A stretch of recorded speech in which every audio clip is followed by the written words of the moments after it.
పరువుని తీయడానికి శతవిధాలా ప్రయత్నిస్తున్నాయి.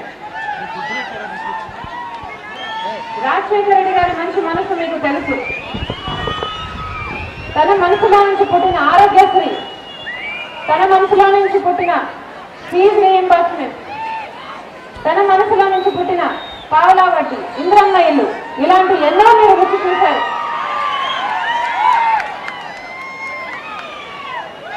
108, 104 ఇలా చెప్పుకుంటూ పోతే ఎన్నో ఉన్నాయి.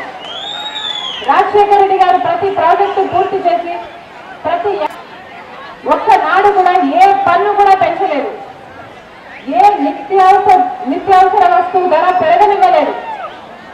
మహిళల కంటతడి పెట్టకూడదు అనుకున్నాడు. వాళ్ళని లక్షాధికారులు చేయాలనుకున్నాడు. పేద పిల్లలు సైతం పెద్ద చదువులు చదువుకోవాలనుకున్నాడు. ఇలాంటి ఎన్నో ఆలోచించాడు.